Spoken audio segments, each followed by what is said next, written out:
Hey YouTube, it's 65 with another top 10. Now, for many, Mario is the embodiment of great gaming. In the vast majority of video games featuring the bouncing bummer, the gameplay has been life-absorbing and the graphics often pushed the boundaries of technology in their time. They've been the beating of heart of the continuous success of Nintendo consoles and dominate the gaming room with powered-up brilliance all of their own.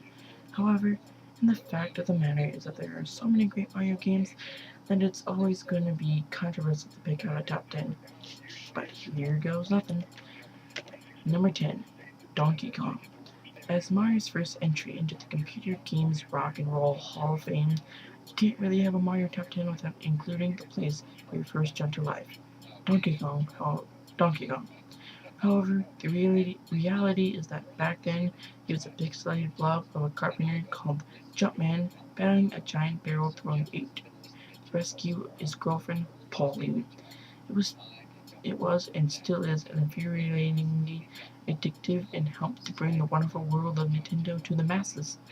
Luckily for us, the US Office handyman inspired a name change not too long afterwards, and Mario was born. Number 9, Super Mario Land.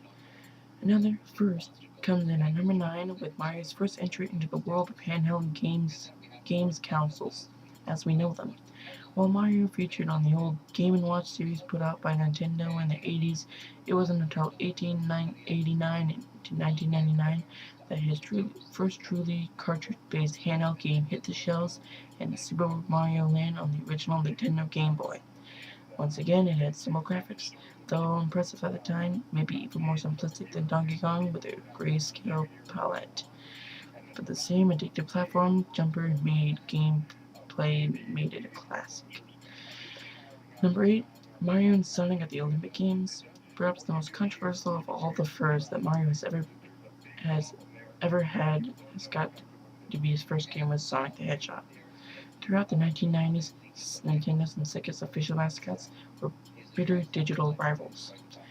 But here they seem to have put that behind them a little and downgraded to the healthy Olympic Games competition. To be honest, it's just good to see them communicating after the bad days of the 90s. The game itself is brilliant and pits Mario and Sonic characters against each other in a huge variety of Olympic games using the genius of the Nintendo Wii motion sensor controls with their hammers, races, and fire arrows. There, even Mario and Sonic at the London 2012 Olympic Games, coming out at the end of 2011, as well as the Winter Olympics follow-up. Number 7, Super Mario Land 2, 6 Golden Coins. Super Mario Land 2 was the next incarnation for Mario on the Game Boy, and it was a bit of a platforming classic, as well as being the first game to feature Wario. It was also one of the first games out on the Game Boy where the graphics were incorporated elements of the higher quality SNES animation, instead of being more similar to Tetris in terms of simplicity. Number 6, Super Mario Bros. 2. Super Mario Bros. 2 was mental. It was like Mario in a freaky, surreal dream. It was a massive departure from previous Mario games, and there's not been one like it since its release in 1988. Set in Subcon and facing Wart, a game boss like no other, Mario had to throw vegetables to deliver his hot plumber justice. Number 5, Super Mario Bros. Super Mario Bros. Is where it all changed. Out went Donkey Kong and Pauline, and in stepped Bowser and Princess Toadstool. Suddenly, the Mario game landscape that we all know and love came to be, and it was a blisteringly addictive game to boot. Cross-scrolling through mushroom madness and lava pit castles, it was a game of narrow scrapes and exciting boss battles. Number 4, Super Mario Bros. 3.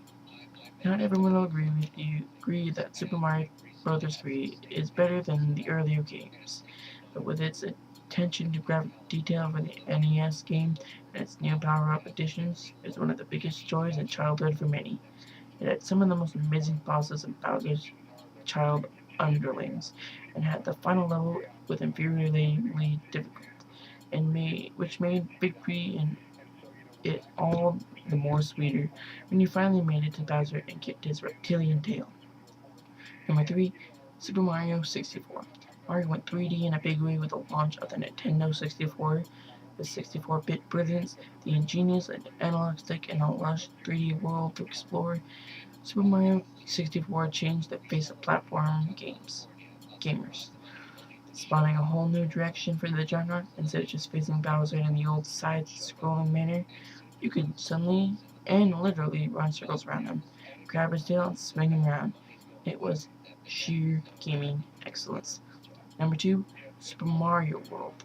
To be fair, the main reason for Super Mario World edging out the might of the Super Mario 64 is that it had some of the best little baddies of any game ever produced. The Bob-ombs, the Caterpillars, giant bullet bills. They were all sort of endearing, especially when you could clamber on top of Yoshi's back and gobble them up and spit them back out. The final battle with Bowser was epic, and beating him in Super Mario World is singularly the most impressive thing I've ever done in my life. It's sad, but possibly true. Number 1, Super Mario Kart. Though Super Mario Kart is a big departure from the usual Mario games that has ever been released, it is arguably the best of them all. Devilishly simple and wickedly addictive, it consumed your life in a way that doesn't look likely to end. It started out on the Super Nintendo, but on every Nintendo console since then it has been a version of Super Mario Kart. While they're all great, they can never replace the heart-pounding adrenaline rush of making it around Rainbow Road for the first time on the old SNES version of the game. The haunted houses were sublime, and the concept of firing things at your opponents in a racing game gave the genre a new set of possibilities that has helped to bring us games like Diddy Kong Racing and Sonic Sega All-Star Racing. Well, that's my top 10 favorite Mario games. Hope you like them as much as I do. That about does it for me. See you later.